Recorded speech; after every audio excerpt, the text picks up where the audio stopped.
The Tonopah test range is like really connected to like Area 51 too. So did you have like experiences with that? Because I know people always are like go crazy over Area 51 out here. I can't confirm or deny that. Okay. But I do tell you they like strawberry ice cream. Sweet Derek, are we live? We are live, coming to you from Las Vegas, Nevada. This is the Naturals Pod. Welcome to this episode of the Naturals Pod. As always, I'm Uncle Kyle. Seated on the sticks once again, our Wizard of Oz, Sweet Derek, the producer. What up, Netties? A familiar face on the other edge of the couch. End of the couch, edge of the couch, one of those things. You saw him on our EMS episode. He's back. The creator, my papa, David. Welcome back to the show, Dad. Today, we have a very special guest with us. Retired Air Force Master Sergeant and former collegiate and World Cup level softball official, Bobby Shelton. Welcome to the show. Thanks for having me. Here to talk to us about some fun stuff. Dad briefly dipped into the black world subject, which people went nuts for, and Derek lost his mind. He didn't have a mic on that one. He was like, I wanted to say something so bad. They were Googling Black World, and it's like, what's the Black World site? That was mind-blowing for sure. Black World, Black Web, one of those things. So give us a little background, Bobby. Tell us, give us a little overview of your military career, what you did, where you were stationed. We want to hear it. We want to know it all. Well, about April 4th of 1974 was my first day of heading to Lackland Air Force Base when I entered the Air Force at that time. And then went to basic training, completed that, went to tech school in Rantoul, Illinois, at Rantoul Air Force Base. That base has since closed. It was a training base for our technical training for jet engine over 8 aircraft. Okay. And so I started out there. After tech school, I went out to Norton Air Force Base and did about 3 years of aircraft mechanic work. And then from there, I decided I wanted to keep my hearing and get off the flight line. So good choice. I retrained into public information and spent 17 years doing that. So is that why you got into the Air Force initially? You wanted to work on the planes and be a mechanic and get in the nuts and bolts, or? No, I didn't want to get drafted by the Army, Marines, or the Navy. Okay, fair enough on that one, too. I had thought about joining the Marines at one time, but for the dress blue uniforms. But then I decided that wasn't worth a military career at that time. And I didn't swim, so I didn't want to go into the Navy. And I had an uncle that had gone to the Army, so that left the Air Force. Yeah, natties out there know I have a deep and fearful respect of the ocean, so I wouldn't be getting in the Navy either. Oh, my goodness. And so from Norton Air Force Base, I went back to Lackland and worked at the Public Information Office there from 78 to 82 as an editor of the base newspaper, the Lackland Tailspinner. And then consequently in 82, I decided to go overseas and spend 3 years at Lodges Field in the Azores. It's a 9 archipelago island set. Terceira Island is where I was at. Oh, what country would that be closest to? Portugal. For the people at home? Portugal, okay. Yep, Portugal. 300 miles west of Portugal, out in the middle of the ocean. Oh, wow. It's a little island about 55 miles around. So that was about it for 3 years. And they were flying planes on and off of this island? Yes, actually, it was a refueling station that came about in World War II, used for World War II, where the C-141s would come into the Air Force, or any airplanes actually, and then we kind of had a little standing joke with Lodges Field because the Navy was there primarily with their P-3 Orions aircraft, and then the Army was there. And they used the tugboats in a harbor. They brought in all of our shipping stuff and supplies and things, and then the Air Force cut the grass. I gotta say, as a pilot, that would probably be like the coolest airstrip. I imagine it was pretty scenic. If it was on an archipelago 300 miles off the coast out in the middle of the ocean, that's probably got to be a cool place to land a plane. Yeah, the runway was situated in like a valley. Mm-hmm. You'd had the hills on one side, on both sides actually of where the runway was at. It was actually in a valley. Oh, okay. About sea level. I wonder if that was like a strategic choice, or if it just so happened to work out that was the longest piece of flat land they could find out there. Nailed it on the second That's what it was. You could see the airplanes coming in sideways at times. The winds got pretty good. Okay, so basic in Illinois. Did a little bit of overseas. How we land in Vegas? Well, I went back to Lackland after I did my overseas tours. Okay. Because I went to Thule Air Base after Lodgesfield for a year. So I go back to Lackland in 1985, and then I was there, and on June 10th, I think, of 89, the Military Personnel Center at Randolph called me and said, "You want to go to Nellis Air Force Base?" And I said, "Sure, why not?" So I came out this way, drove out here to Nellis, got here August 5th of 89, and I went to the check-in place at we call it Consolidated Base Personnel Office, CBPL. And they said, "Well, you don't come in here, you go to this other building on the other side of the flight line." And so I go, okay, and I go over there, and next thing I know, I'm put in a room, shown a video, and said, "That's where you're going. Tonopah Test Range, go to work on Monday mornings and come home Friday afternoons."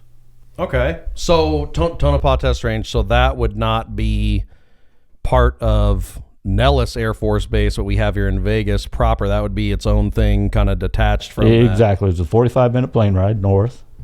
To work? To work. Every day? Well, we went on Mondays, and we didn't go home till Fridays. Oh, okay. So you flew out, Yep. stayed out there, worked a week, came back. 4-day week, and then was home for 3. So coming home was like coming on a vacation every weekend. Now, so I was then told, basically, that's when I was shown the pictures and given my marching orders from there as the public information officer. And then, when did you start working with this really cool looking plane? For those of you at home, peep the desk right there, F-117 stealth fighter. When you're a kid playing video games, flight simulators, or any kind of game that has a plane in it, I don't know about all of you, but for me, just the look of that one, you're like, I want to fly that plane. That was when I started that day, when I went up there. They gave me it was briefing, it was classified at that time, so we went up there, and when you went to work and you had your phone calls to your family at home that night or whatever, we weren't even allowed to use the S word, as we called it, because you couldn't even say the word stealth at that time. Were they using low observable then? Was that in the vernacular? Well, wasn't anything about a plane. So the thing I find funny about it is he's the public information officer for a program that doesn't exist. Well, you have to remember. You have to remember. I thought the S word was going to be secret. Honestly, it's like, why wouldn't you be able to say that? Actually, it was stealth, and what happened was, so the aircraft was actually acknowledged worldwide in, I think, '88. And that was when the fuzzy black airplane showed up on the front page of a newspaper, so to speak. So it was acknowledged in '88 that it existed, and so that's when I was hired in '89 to help bring it into the white world, so to speak, make it acknowledge it and show it off. Because these planes fly at an extremely high altitude, right, to remain undetected, or is it the structure of the plane and how it's built that allows it to not bounce radar back to the rate? Somebody, I don't know anything about this. Well, that's the unique features of the aircraft. If you notice, it's kind of built on angles, flat lines, because at the time when we started with the technology in late 70s type thing, radar would bounce off angles, whereas today it'll bounce off a regular fighter like the F-22 Raptor, which has taken its place. But yeah, it was designed on angles with a material that is hard to detect by radar. The signature size of the aircraft was about the size of a sparrow, if you can believe it or not. That's its signature size. So they're not going to pay any attention to that. They're just, I mean, obviously you kind of be like, why is that sparrow 30,000 feet in the air and not closer to the planet? If they saw it at all. And actually the aircraft is a low fighter. It can fly very low. It can put a 2,000-pound bomb in about the size of a dime, so to speak. But it works pretty well. And the aircraft the aircraft is kind of aerodynamically unstable. If you were to take the pitot tubes off the front of the aircraft, which are the computers that fly the aircraft, it wouldn't fly. You could take it like a Frisbee and throw it across the room, and it would wobble. And that's where the nickname Wobbly Goblin came from the pilots.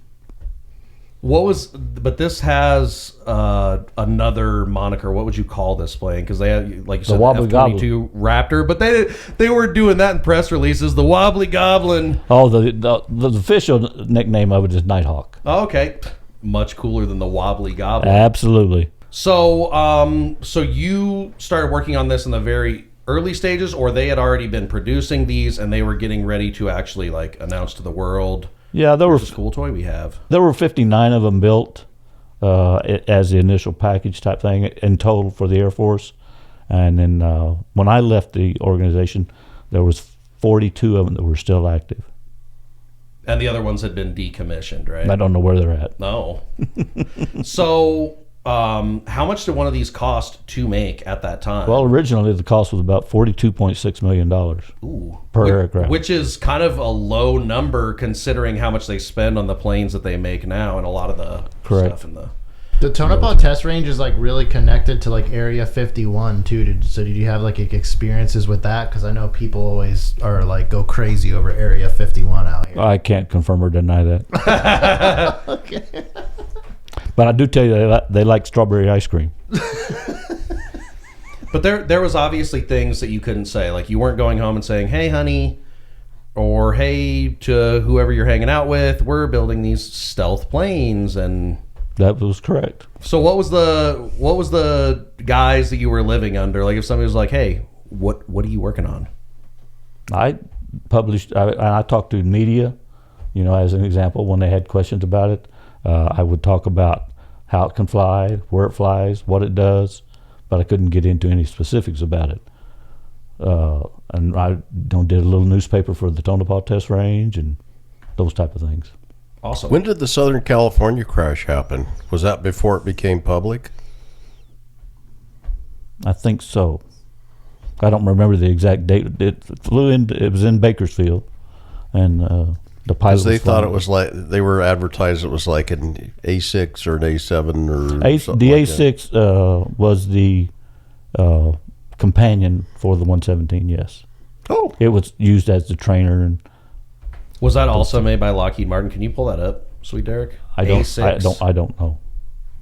An A6. This is also another plane. Yeah, it was a fighter at the time, I believe.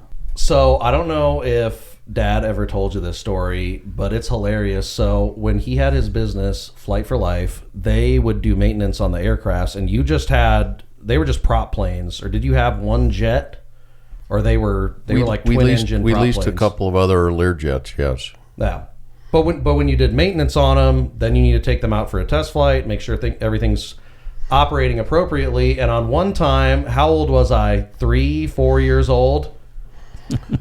You were young enough that you could not see over the glare screen when sitting in the cockpit. Yeah, and Mother which is was where you were unhappy sitting with me being in a plane. So we go up to take this test flight, and of course, me being a little kid, if you're in the cockpit of a plane, you want to touch things. Now, thankfully, I wasn't pressing buttons and doing anything too crazy, but, of course, Dad was like, here, you can grab the yoke. Is it called the yoke? Grab the yoke and, go up and down a little bit.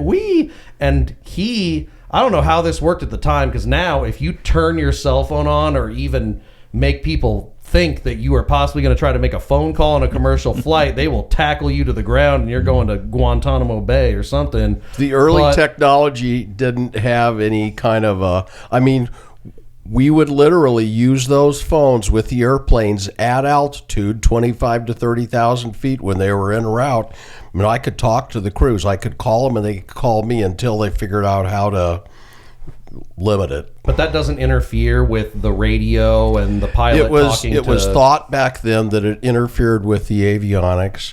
Like you probably heard a couple years ago when they went to 5G that they didn't want those towers close to the airport because they thought that it interfered with navigation systems on the airplanes. I would sit there. One night I was flying with Mike Bernstein, and I just wanted to see what it would do, so I called home just to see if it made anything wiggle. Now, these are steam gauge airplanes, or the old hardball instruments. They're not the digital displays they have now. We didn't notice anything. So that was an analog setup. I gotta say, that is an extreme gamble when you're flying in the air and you're like, I'm gonna make a phone call and see what this could potentially do to the plane. I was 30 years old. I was bulletproof. Oh, boy. What could possibly go wrong? We were high up in the air. We had a long way to recover until we were not recovered. So long story short, he calls mom and goes, guess what your No, son's doing? she called me. I thought you called her. Okay, so go ahead. You know the story better than I do. Finish it up. Bring us around. So Davette calls. I answer the phone. She goes, hey, what time are you going to be home tonight? And so you can hear all the prop noise in the airplane. And, I start saying, well, we're out on a test flight right now.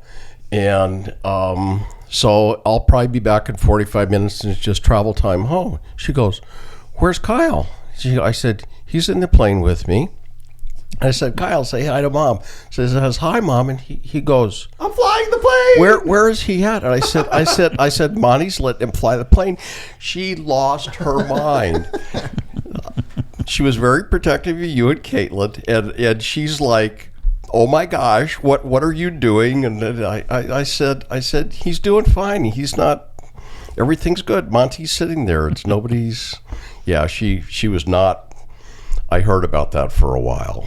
And clearly we all survived. So there was another flight where you had one of the planes that lost a prop or something, right? Well, we had,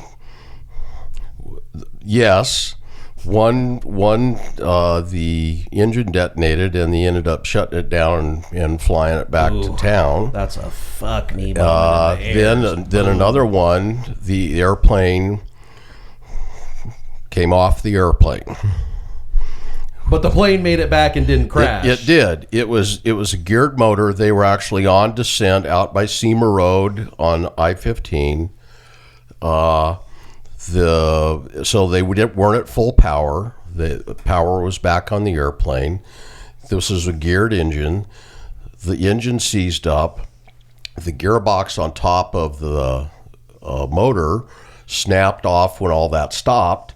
And the propeller literally slid out to the outboard side of the wing and went overboard.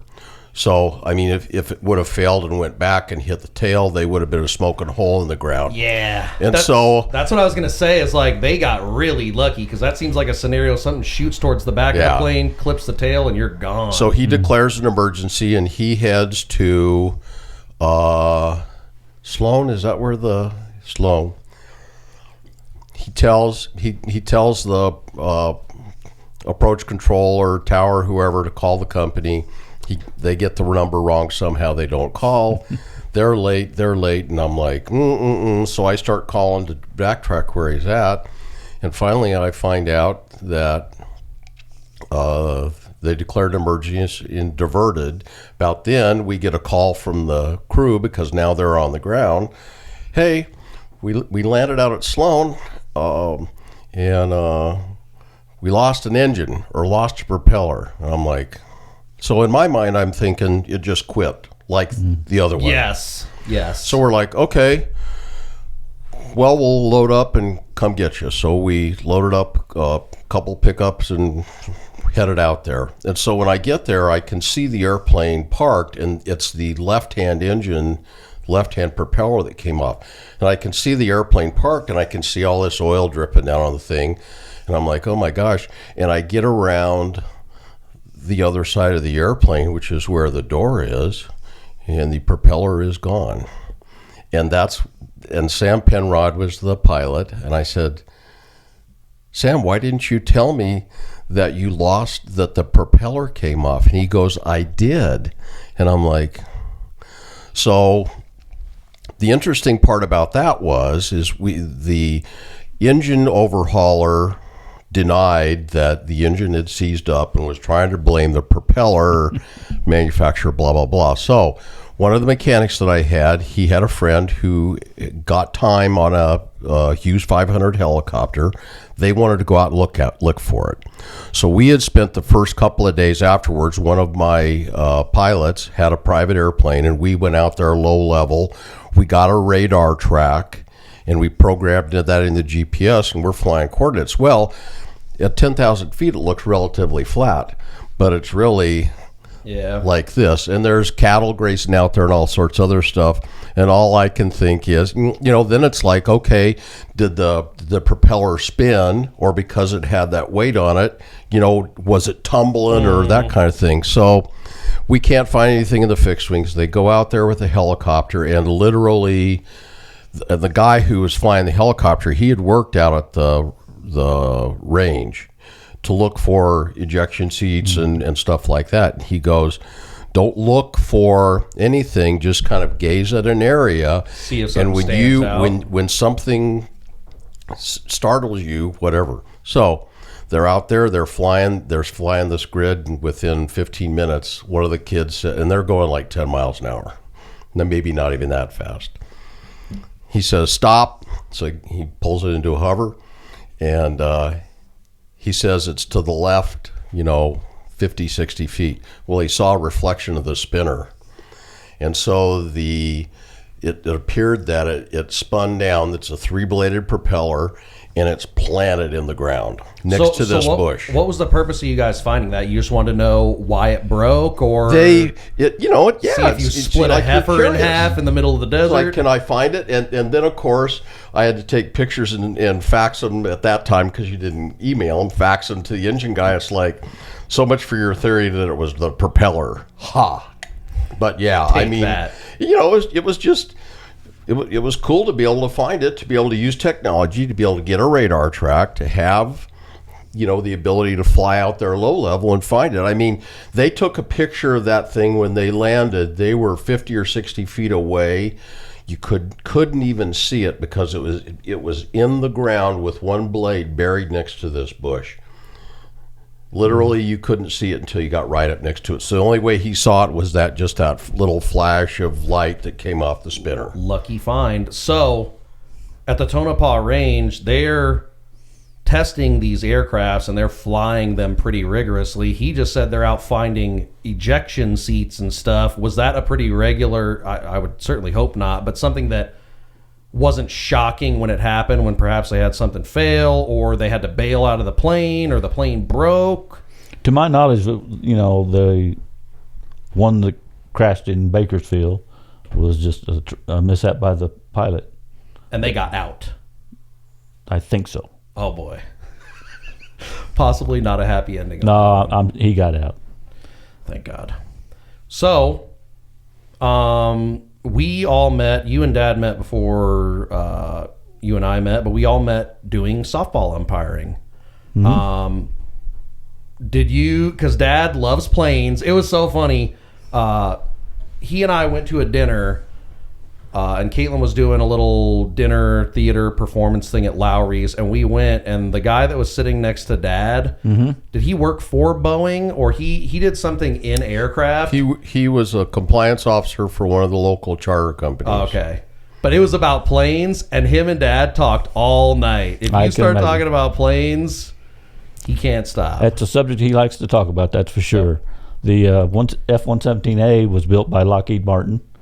Skunks Works, the division down in Palmdale. Why is it called Skunk Works? Because it was secret at the time. Oh, okay. That's the special name for secret stuff. Yep. The patch for it was a little white patch with a skunk on it, so it was pretty cool to see, and that's what's associated with it. But that's who designed the aircraft, and they built the aircraft. See if you can find that, Derek. It was a little patch with a skunk on it. That'd be kind of neat. It was designed in the late 70s or mid 70s, and it started construction and built in 79 type thing, and then 1979, and then it became operational in 81 and flew 81 to 83, and then it was just designed to take on radar, to where its signature was minimal. Yeah, and then it became obsolete. Clearly, they replaced it with other things. It's outdated. I wouldn't say it's obsolete. Oh, okay. Maybe there might be some still available to fly now. Who knows? Yeah, that's definitely some black world stuff. They're never going to be telling us about that. That's the skunk there. It's not. Yeah, the patch hasn't come up. But anyway, that's a cool looking. As opposed to most aircraft, the Air Force puts into storage are all stored down at Davis Moffett in Arizona, but the 117s were put back up in their original hangars on the Tonopah Test Range. Now, that's another super cool plane, the SR-71 Blackbird. Blackbird. Did they have any of those here? Did you ever work with those? No. Those were reconnaissance planes. Those are the ones that are flying the miles high. Super high, that you're very talking fast. about. Right. That had very little radar detection on them. But they are the first of the, I would call this stealth for the most part, because they were so fast and nobody could ever find them. Yeah. Or very seldom did anyone ever find them. The thing that was so amazing about those airplanes was very advanced engine design, but there was no digital controls. It was all Analog. Analog, like the fuel controllers all use spinning wheels and that kind of things, gear driven. Same thing, I think the hydraulic systems on there were similar to I don't know, were they fly-by-wire? They weren't fly-by-wire, but I think they just used regular control systems. So it was pretty amazing that they could design an airplane that could go that high, fly that fast. And just like the refueling thing, as the fuel was used up, the tanks would fill with nitrogen so they could keep it from blowing up. And that was the limiting factor, was every time the tank was filled back up, the nitrogen was purged overboard, so they could only go as far as their nitrogen supply would allow them to inert those tanks. Oh, I didn't know that. That's pretty cool. I mean, Elon Musk is a huge fanboy of planes and stuff. I don't think it was this one. What was it called? It was another one called the Archangel. There was like a plane before the SR-71 or after. Am I getting this wrong? YF-12, which was there was the Valkyrie, but I don't think that was ever designated. That was always an experimental airplane, wasn't it? I think so. Whatever. Who knows? Well, if you notice on the 117, most airplanes, the exhaust comes out the back of the airplane. Part of the success of the stealth is the fact that the air comes out the back of the airplane, but it hits it goes up. It doesn't come straight out the back of its engines, the flames in the fuel. Oh, so it disperses if you'll notice it's a little flat and angled upward. Yeah, it's pretty cool. I'll So the heat throw up a was- picture of that. so Right that- here on this backside would be where the exhaust goes out. It goes out right instead of going straight out. When you heard it flying, it was more of a whistle than a... If you heard the F-117A flying, it was too late. Because it's already gone by where you're at. What's that? Boom. Oh, you're already dead. You're already late. So you retired out of the military. We did a recent episode about me umpiring softball and talked about how Dad was really involved with us doing sports when he could. He wasn't a psycho, one of the 9 parents, and their kid gets to pitch and do whatever the fuck they want to do, and I'm sitting on the bench. But anyways, Caitlin used to play softball. He liked helping with that. She decided her senior year of high school, I want to do musicals and plays, and so to kind of substitute for supporting his daughter playing, Dad started doing umpiring. How long had you been doing it at that point? What made you get into umpiring softball in the first place? It's kind of a funny story. I was at Lackland Air Force Base a couple times, and I played for the base team there.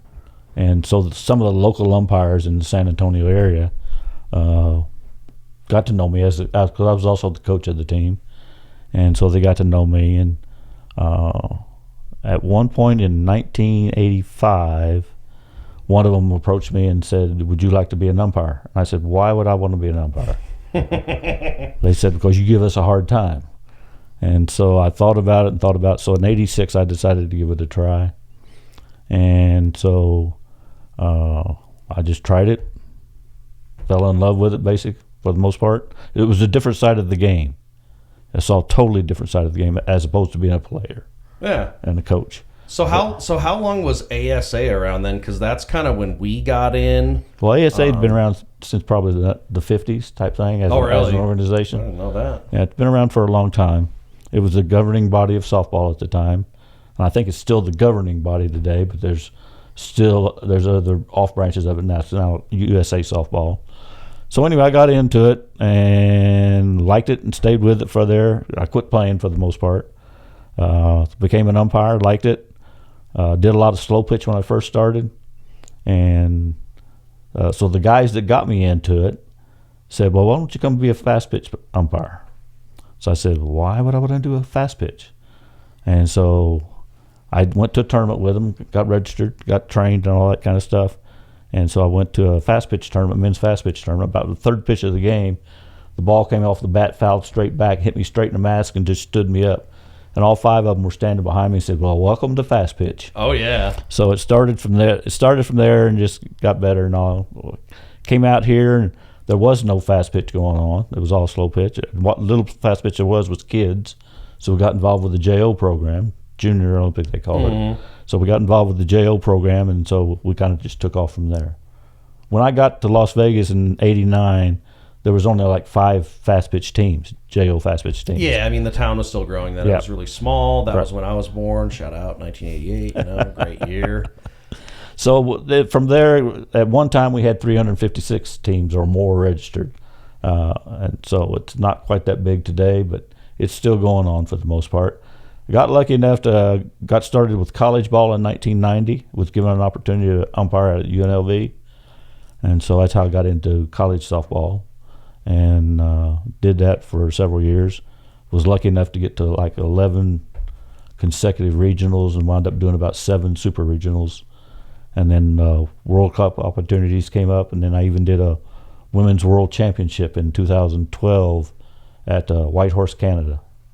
Which was like out in the middle of nowhere, too, right? It was, for the most part. We went up there at the time of year. We went up in July, so it was the time of the year where it was the darkest it got was like dusk. Here would be.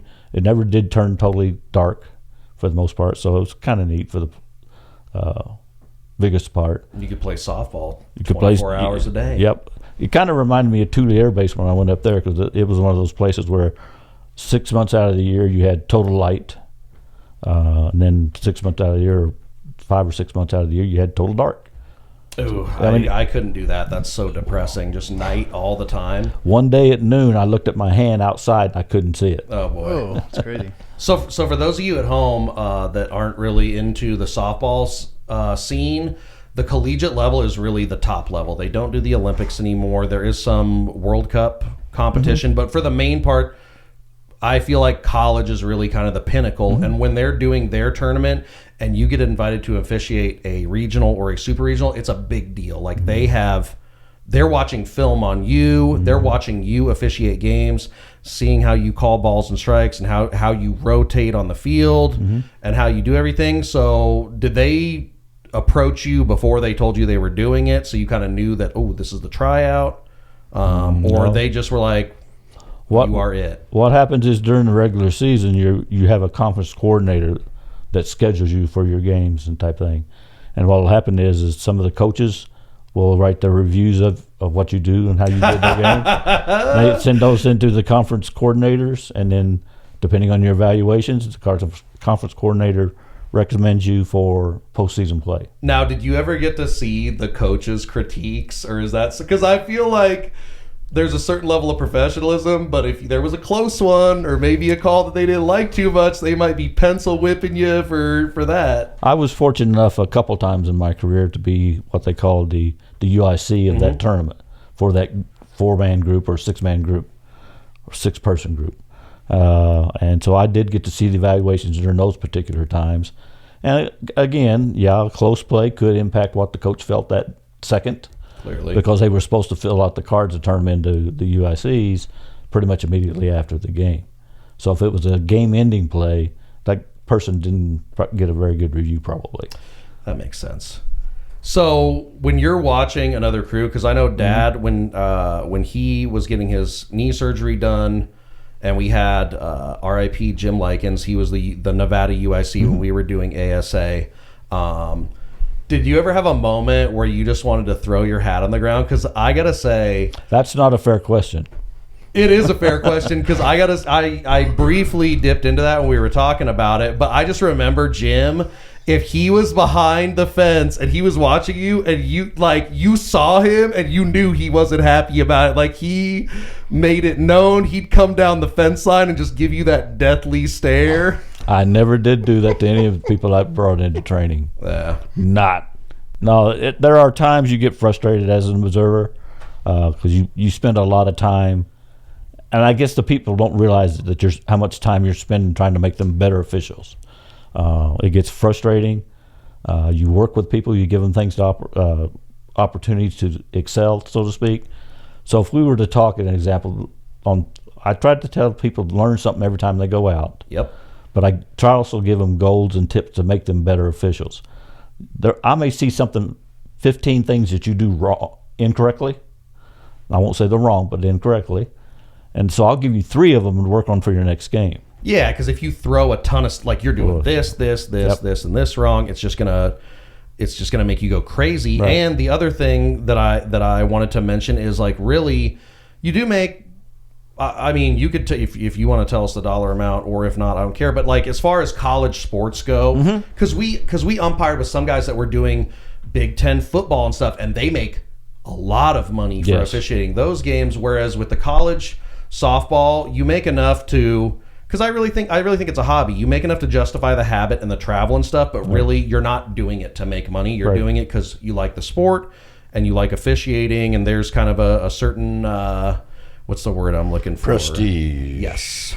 Well, and that's a good point. I got into the business to give back to the game that I love to play. Love it. And to help kids learn to play the game properly. It's supposed to be a level playing field. You're not supposed to favor one team or the other. You're not in it for the money, because you're not. If you're into softball umpiring, Derek is just like for a living, you're going to starve. So it became a business, especially at the upper levels, and so the coaches expect you to know your job, know what to do, and how to rule on it. What they really want, I think, is a fair game. Not all the calls are going to go their way all the time, but if you give them a fair game, I don't care who wins. I could care less who wins. I just want to make sure it's a level playing field. Dad always said that was like the difference, and I think it's true.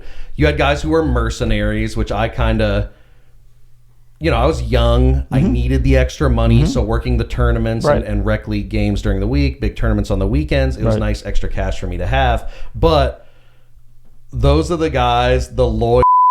What's another couple other names that we could put in there who are never going to see this? We probably shouldn't say all of their names. You first name, last named a few people in this episode so far. So I think that we all have a visual of all of those people, and yeah, there's guys like that. I mean, that was why I ended up stopping, is because I was starting to become the guys that you weren't enjoying it anymore, which is Yeah. fine. That's when things come to kind of a natural end, I feel.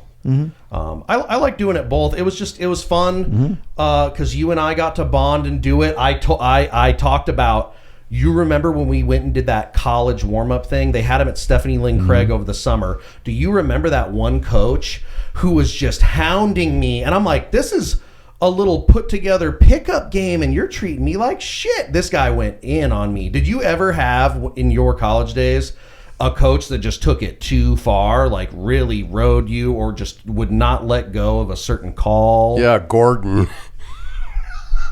Who's Gordon? What was his last name? Coach Eakin? Yep. BYU?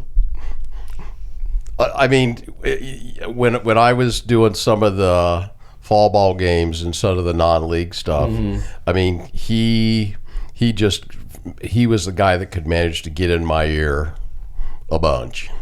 And yeah. Well, I was fortunate enough in my training and whatnot. I had coaches that would get a little irate.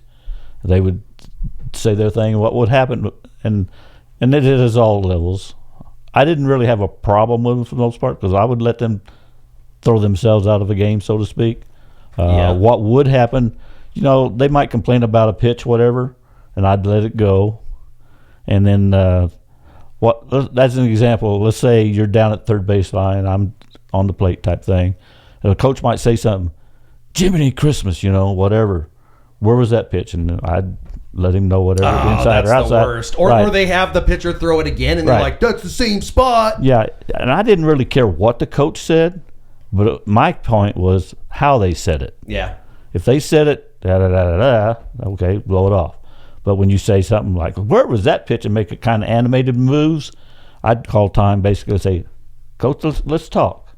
And I'll walk towards him, and hopefully that he or she would walk towards me, and I said, "Okay, we started a conversation." And he said, "I don't want to talk about it." I said, "You started it. Now we're going to finish it, and you're going to listen to what I got to say." I feel like I got picked on a lot because I was younger. Because like you and Dad had a certain air about you. Dad had the ultra dad umpire voice when every once in a while I heard him say "knock it off" to somebody, and they just shut it down immediately. I mean, you gotta have confidence, and I mean, you need to figure out what you're doing, and once you're getting good at it, your confidence level builds up. And yeah, the second you step on the dirt, you need to demonstrate that you're here and mean business, that you're going to do your job, not persecute anybody. I did. I did a couple times. And let them play the game. I mean, the best game that you had was one that the teams decided who was the winner. Yeah. And nobody even knew who the hell you were. Yep. Totally agree. So, just to round it out, because Derek did ask me about this when we did the umpiring episode, because he was like, you're behind the plate, you're wearing all that protective gear. Does the ball ever like take a bounce? And I'm like, oh, like you wouldn't believe, like when you get hit in your undercarriage, or I mean, what would you say is worse? Obviously, getting hit in your nuts is not great, but also just taking a rocket straight to the mask is not so good either. You have one just spin one around on you. I had a foul tip at one of the UNLV games that ball picks up a bunch of speed, and the catcher didn't even get a touch on the ball, and it hit me right at the bottom of my mask, and I couldn't even move my jaw. It had locked my jaw up. I mean, I don't know how you did it, because you had Dad. Here's the thing you need to know about this man on the end of the couch. When he's into something, he gets the tools and all the high-end stuff, and he lacks for nothing. So you had was it a titanium face mask? Yep. But it was super close to your face, because the one I used had that giant beak right at the jaw. Like, Look, I don't want the ball it doesn't getting that matter close to me. what it's made out of or what you got covered. When that ball hits it, it's going to hurt. Oh, yeah. Well, and we talked about, I was telling him about how some of the guys would refuse to wear a cup, and they'd be doing the thing where they get down or they're trying to hide behind the catcher, and it's like, if you piss this 12-year-old girl off, she is just going to let one fly right by, and you're going to suffer the consequences. One of the great that. inventions was the Nutty Buddy Cup, and I was wearing one, and I will never forget this pitch came in, the batter swung at it, it must have hit the tip of the plate, oh boy, and it went right up behind my cup, and it was like, poof. I'm like, time! Oh! And of course, everybody's first question is, are you okay? And you're like, I can't even breathe. I'm good. I'm fine. Yeah, look that up if you want to laugh, Derek. The Nutty Buddy. And to you at home, the Nutty Buddy Cup? Jock protection. They had a great commercial. The guy who invented it, he would sit there and he would put one on, and they would set a pitching machine up to throw a 90-mile-an-hour baseball at it. Nope, I'm not doing that. That's Nutty Buddy, there it is. Oh, man. That's like the guy who's like, I created this new lightweight body armor, and watch me shoot myself to prove that it works. Like, no, that's not a risk that I'm willing to take. Body armor, Nutty Buddies are all things that you have just in case, but you hope that you'll never have to use them. Yes, and I would agree. And I've been hit in pretty much all areas as well. Yes. But again, that's why they make that's why we call them the tools of ignorance. We get back there and we know we're going to get hit. A lot of times I got hit where there was no padding, so to speak. It always finds a way. Right, it always finds a way. My fondest memory of getting hit, if you have such a thing, was when I first got here, and we had the Las Vegas Aces at the time. And one of the pitchers, we were out at Mojave Park when it existed. So they were pitching, and so they put a guy behind a plate that hadn't caught in a while, whatever that might be, and he was left-handed on top of that, so it means his glove was over on his right hand. So I'm sitting out in the slot on a right-handed batter. The pitcher throws a drop ball, and it hits me right about there. And so it left the seam marks, how good it hit. Yeah.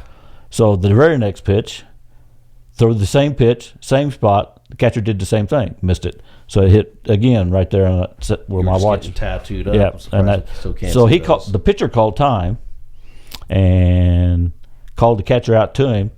And so when the catcher got out there, he grabbed him by the shirt and said, "If you let it hit him again, you're going to get the next one." Yeah, that is the worst. I don't think I ever had. So that was a pitcher looking out for me. Yeah, I don't think I ever had a left-handed catcher like that. But I could see in that situation, you're just totally exposed. Like if they don't get the glove there, you are going to get exactly smoked. So it took one bounce right about the plate, and then bounced up and hit me in the forearm twice, same spot. So I had two seams in my arm, seam marks, so to speak. Softballs are not soft. Tattoos of the trade, contrary to popular belief. There you go. That's a good point. Anyways, I really appreciate you coming on, Bobby.